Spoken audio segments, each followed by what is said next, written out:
आजाद हिंदुस्तान के पहले भी सीप से लेके अभी तक हिंदुस्तान में मूलवासी आदिवासी से लेकर वंचित गरीब कमजोर तबके से लेकर ऊंची जात, जब जाति व्यवस्था आई तब से लेकर सबकी भागीदारी, चाहे वो स्वतंत्रता सेनानी को आप उठा करके देखिए, चाहे स्वतंत्रता संग्राम के इतिहास को उठा करके देखिए, दुनिया में जितना इतिहास है उसमें सबकी भूमिका। रामायण में वाल्मीकि हैं तो तुलसी जी भी हैं, केवट है तो पराक्रम भी क्षत्रियता का है। महाभारत में आप उठा करके देखिए, राम ने सबरी का जूठा खाते हुए जाति व्यवस्था को खत्म किया। साल के बाद भी हमारी पूरी राजनीतिक व्यवस्था केवल आ रहा है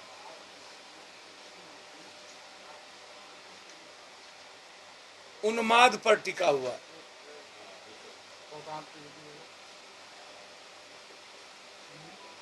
देश में लगातार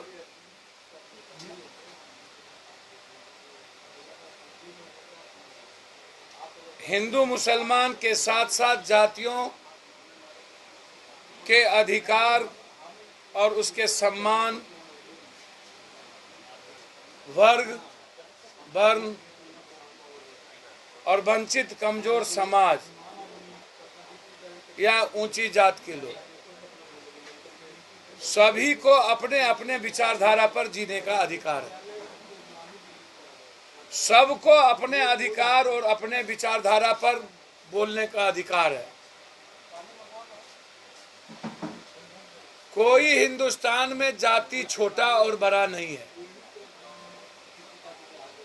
आजाद हिंदुस्तान के पहले भी सीप से लेके अभी तक हिंदुस्तान में मूलवासी आदिवासी से लेकर वंचित गरीब कमजोर तबके से लेकर ऊंची जात, जब जाति व्यवस्था आई तब से लेकर सबकी भागीदारी है। चाहे वो स्वतंत्रता सेनानी को आप उठा करके देखिए, चाहे स्वतंत्रता संग्राम के इतिहास को उठा करके देखिए, दुनिया में जितना इतिहास है उसमें सबकी भूमिका। रामायण में वाल्मीकि हैं तो तुलसी जी भी हैं, केवट है तो पराक्रम भी क्षत्रियता का है। महाभारत में आप उठा करके देखिए, राम ने सबरी का जूठा खाते हुए जाति व्यवस्था को खत्म किया।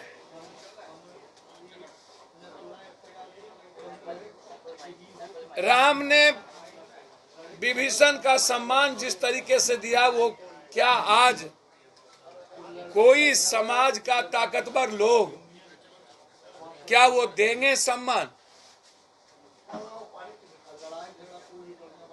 जिस तरीके से राम ने लक्ष्मण का सम्मान किया, क्या फिर कोई देगा?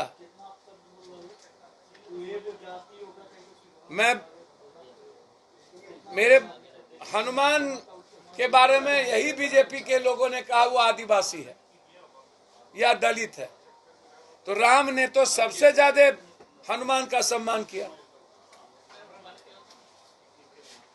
सबसे ज्यादा।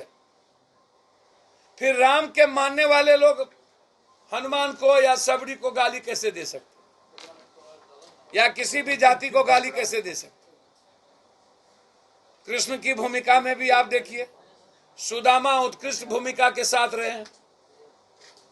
उन्होंने अपनी सारी चीजों को खत्म कर कृष्ण के सम्मान की बात की। उस तरह यदि वसुधैव कुटुंबकम की बात करिएगा तो कृष्ण से अर्जुन, आप जाति व्यवस्था कृष्ण के काल में नहीं थी। जो लोग तब की जाति और क्षत्रियता की बात करते हैं उनको ज्ञान नहीं है। कृष्ण ने कर्म के आधार पर विवेचना की। का कौन सा जाति था? नकुल और सहदेव का कौन सा जाति था? युधिष्ठिर की कौन सी जाति थी? भीम का कौन सा जाति था? सुभद्रा और रुक्मणी की कौन सी जाति थी? ये ये सबसे बड़ी बात है।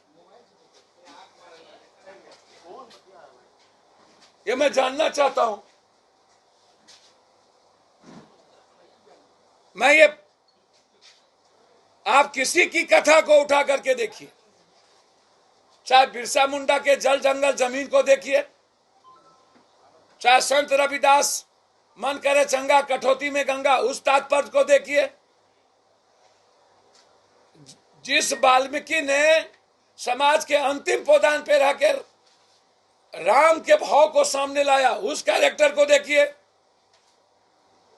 फिर आज जो जिस तरीके से राजनीतिक पार्टी और जातीय ठेकेदार जिस तरीके से जाति को चिन्हित करके या नेता को गाली दे रहे हैं, मुझे लगता है कि ऐसे लोगों के खिलाफ सख्त एफआईआर लॉन्च होना चाहिए।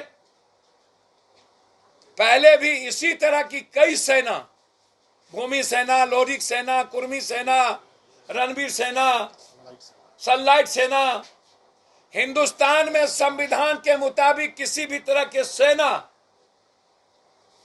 किसी भी तरह के उत्पात मचाने वाले गैंग को इजाजत नहीं मिलती थी। फिर आज जिस तरीके से आपको पूरी की पूरी आजादी है डेमोक्रेसी में अपनी बात रखने के लिए,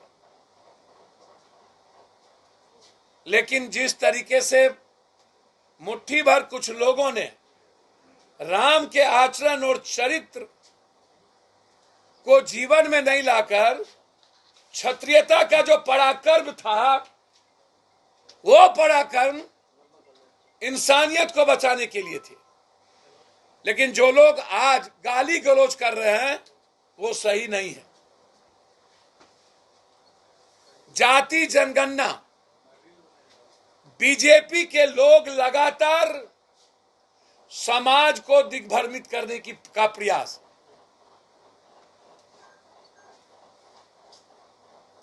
यादव कहेगा कि हम 18% थे 14 हो गए, तो भैया नीतीश कुमार जी मुख्यमंत्री रहते हुए अपने जात को काहे ने बढ़ा लिया? तो वो 10 कर लेते, 9 कर लेते।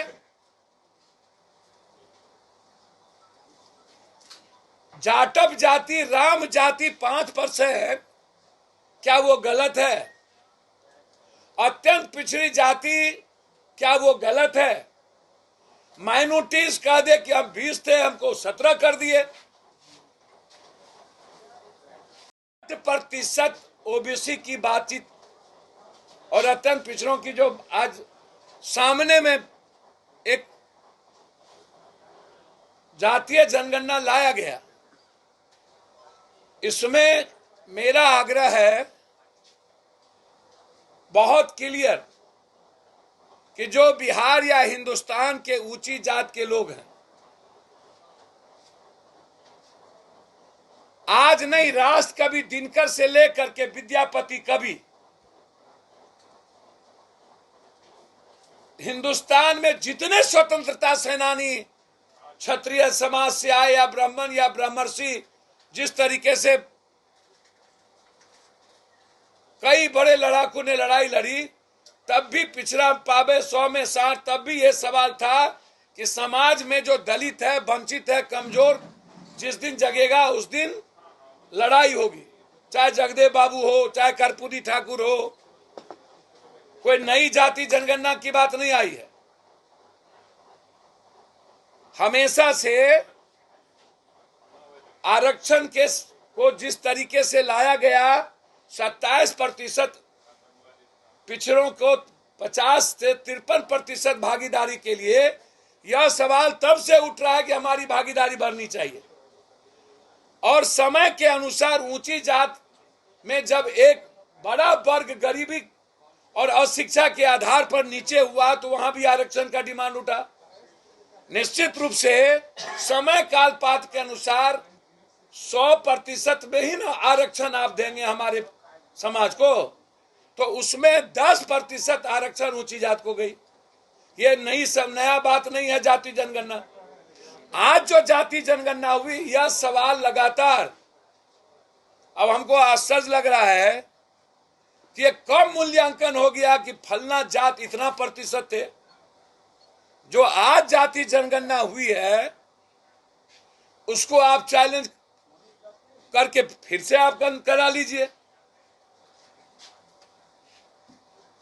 जिस तरीके से बात आप क्यों उत्तर प्रदेश में कह दिए जाति जनगणना नहीं होगा, नहीं करेंगे, जब देश का डिमांड है कि ओबीसी की जाति की जनगणना होनी चाहिए, अत्यंत पिछड़ों की, दलितों की जाति जनगणना होनी चाहिए। आप बिना, मैं पहले भी कहा हूं, बिना जांच के इलाज कैसे कीजिएगा? बिना ultrasound, CT scan, MRI, x ray machine जांच के आप किसी के इलाज को आप बेहतर कैसे बनाइएगा? इसीलिए जाति जनगणना एक जांच की प्रक्रिया है, एक बेहतर इलाज करने के लिए समाज के अंतिम व्यक्ति की। जाति जनगणना पहले भी 17 या 14% यादव था या अन्य जाति थी, वोट तो चल ही रहा था 15 सालों से। इसमें क्या फर्क पड़ना है वोट और सियासत का? इसीलिए मेरा 3 सवाल है इस पर।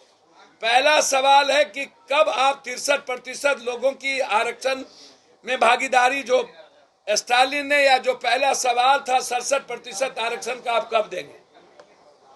दूसरा सवाल मेरा है कि 17% भागीदारी, मैं आपसे पूछना चाहता हूं, जरा आप हमको बताइए कि 17% माइनॉरिटी, 18% माइनॉरिटी और 32% अत्यंत पिछड़ा, मैं जानना चाहता हूं कि क्या राजनीति में अत्यंत पिछड़ा और माइनॉरिटीज को आप आगे लाएंगे? क्या विकास से लेकर आर्थिक और सियासत में भागीदारी देंगे? कब यह भागीदारी की? और आरक्षण 67% आरक्षण में अत्यंत पिछड़ा और जिस माइनॉरिटीज को आपने कास्ट के आधार पर बाइफर्केशन किया है, क्या आप उस माइनॉरिटीज की हिस्सेदारी आरक्षण में दे रहे हैं कि सिर्फ उसको बाइफर्केशन कास्ट के आधार पर कर दीजिए, माइनॉरिटीज को आरक्षण में हिस्सेदारी नहीं मिलेगी? तो माइनॉरिटीज के लोग को भी, अत्यंत पिछड़ी जाति जिसमें आप लाए, उसको भी अब आरक्षण की बात होगी।